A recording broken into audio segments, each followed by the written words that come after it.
Welcome to another Blueprint IoT video, and today we're going to talk about this little guy, a resistor. But more specifically, we talk about resistor measurement, which sounds easy, but it's actually a bit more complicated than you think.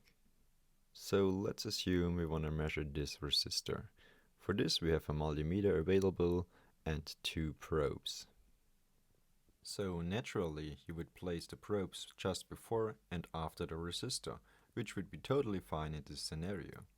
But let's imagine a different scenario. In case you have a whole circuit and you already assembled everything and now you want to adapt something or whatever, or you wonder why your circuit is behaving the way it does, so you want to measure the resistor just now because you forgot about the exact value, or maybe the resistor is a variable resistor, so you cannot know what's the value of the resistor based on the packaging. So again, we're going to place our probes just before and after the resistor, and we're going to measure. So I'm super sorry folks, but this won't work at all. And the reason is you're not just measuring your resistor, you're basically measuring the resistance of the whole circuit. Let me show you the same circuit from a different perspective to give you a better understanding for what's going on. So instead of measuring right at the resistor, I could move the probes to here.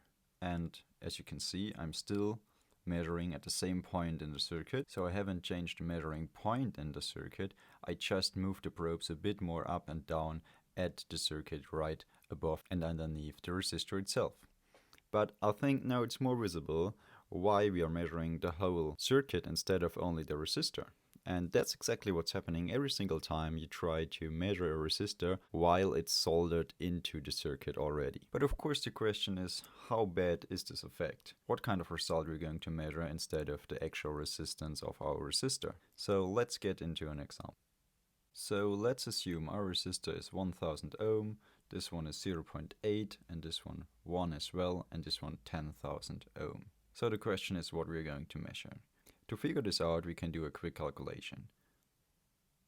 Down here we have two resistors in parallel. The formula is quite simple, which will be 1000 ohm multiplied by 10,000 ohm divided by 1000 ohm plus 10,000 ohm, which will lead to 10,000 ohm divided by 11,000 ohm. So our result is roughly 0.9 thousand ohm. So this part of the circuit equals 0.9 thousand ohm. So let's take a look on this whole part of the circuit, which is super easy because it's only serial. So we have the 0.9 thousand ohm in serial to the 0.8 thousand ohm resistor.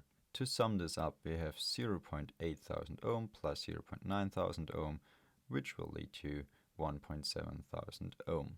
So as a result, our resistor we want to measure, our 1000 ohm resistor, is in parallel to a resistor with 1.7 thousand ohm. So the last step is to figure out what we're going to measure. What's the resistance of the whole circuit which we are measuring? So again, it's parallel, which is 1.7 thousand ohm multiplied by 1000 ohm divided by 1.7 thousand ohm plus 1000 ohm. So the final result is 0.63 thousand ohm. So what was this all good for? We now know which resistance we would measure in case we would place the probes like this. So this would be 0.63 thousand ohm.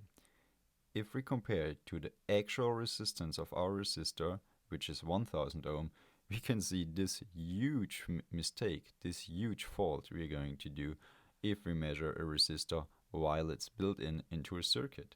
Of course, this mistake could be smaller, but also much bigger depending on the complexity of your circuit. And probably normally you would have a much more complex circuit, maybe involving capacitors, coils, a lot more resistors and other components, but all of them could be seen as a resistor. So you would end up with a super complex network of resistors, so you would have a totally different resistance you would measure in case you try to measure the resistor while it's still built into your circuit. So the only thing you could do is go ahead and cut out the resistor of your network, which would mean in reality you have to unsolder your resistor out of your circuit and then measure it once it's disconnected to your circuit. And if you do it like this, you will measure exactly the right resistance, which would be 1000 ohm in this case. So I hope this video helped you to understand why it's important to measure a resistor without a connection to any other components. And if you want to learn more about electronics and electrical basics, check out our playlist dedicated to basics of electronics and electrical engineering. So thanks for watching, stay tuned for more content, and see you next time.